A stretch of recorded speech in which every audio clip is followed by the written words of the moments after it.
ابراہیم علیہ السلام کی سیرت اسی قربانی کا نام، جو اللہ کی رضا کے لیے دو پیاری چیزیں قربان کرنے پر تیار ہو گئے تھے۔ ایک انسان کو جان پیاری ہوتی ہے، جان کی قربانی کے لیے تیار ہو گئے، ایک ایسی آگ میں ڈالے جانے کا پروگرام بنایا گیا جس کو جلانے میں پوری رعیت کی کوششیں شامل تھیں۔ ایک بڑی آگ، ہو سکتا ہے اتنی بڑی آگ دنیا میں کبھی نہ جلائی گئی ہو، ایک ابراہیم علیہ السلام کو جلانے کے لیے،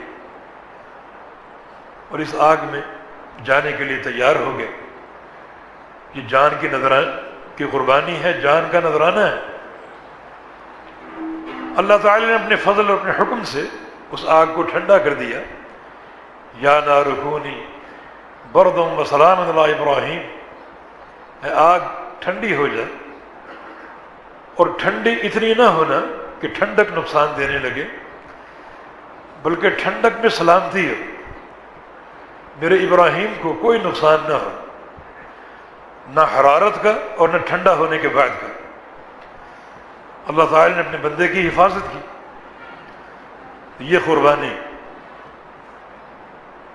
اپنی جان سے بھی زیادہ بندے کو اپنی اولاد پیاری ہوتی ہے۔ اللہ تعالیٰ کا یہ عجیب حکم آ گیا، دو موقعوں پر یہ قربانی دی۔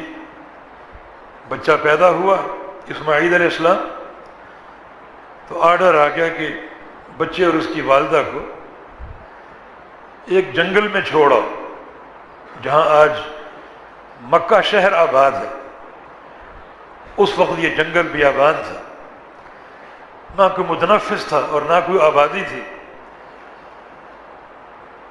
وہاں چھوڑو، کوئی سوال نہیں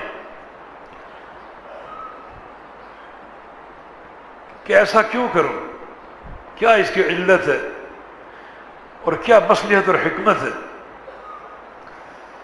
بس مصلحت یہی ہے کہ اللہ کا آرڈر، جو اللہ کے فرامین ہیں، اللہ کے رسول کے فرامین ہیں، ان کی سب سے بڑی حکمت یہی ہے کہ وہ اللہ اور اس کے رسول کے احکام ہیں۔ چنانچہ بیوی بچے کو ساتھ لیا اور مطلوبہ مقام پر چھوڑ کر آگے۔ یہ عظیم قربانی چشم فلک نے دیکھی۔ پھر یہی بیٹا جب چلنے پھرنے کے قابل ہوا، بھاگنے دوڑنے کے قابل ہوا، تو اللہ تعالیٰ کا ایک عجیب حکم آ گیا کہ اس بچے کو ذبح کر دو۔ ذبح کرنے کے لیے تیار ہو گئے۔ اولاد کی قربانی، اور یہ جو ہم قربانیاں کرتے ہیں اسی قربانی کی یاد ہے۔ چھری پر پوڑا زور دے کر چلا رہے ہیں، وہ گردن پر چل نہیں رہی، اور بالآخر چل گئے، خوش ہو گئے کہ اللہ کا امر پورا ہو گیا، امتحان میں سرخرو ہو گئے۔ لیکن جب آنکھوں سے پٹی اتاری تو اسماعیل علیہ السلام ایک طرف تھے اور چھری کے نیچے مینڈا ذبح ہو چکا تھا۔ یوں یہ سنت ابراہیمی قیامت تک کے لیے قائم ہوگی۔ جو قربانی کریں گے وہ صدقہ جاریہ ہوگی اس عظیم بندے کے لیے جو اس موقع پر بیٹے کو ذبح کرنے پر تیار ہو گئے تھے۔ کیا ان کا صلہ ہوگا، کیا ان کا مقام ہوگا، اور کیا ان کا درجہ ہوگا۔ اب یہ قربانی اللہ کا ذکر ہے۔ اس دن تکبیریں گونجیں گی، ہر گھر سے، ہر گلی محلے سے،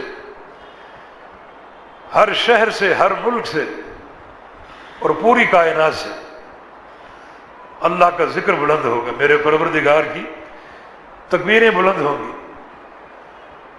تو یہ عمل بڑا عظیم ہے۔ اس عمل کی جو عظمت کے تقاضے ہیں انہیں پوری طرح ملحوظ رکھا جائے، سنت کے مطابق اور اخلاص کے استحضار کے ساتھ۔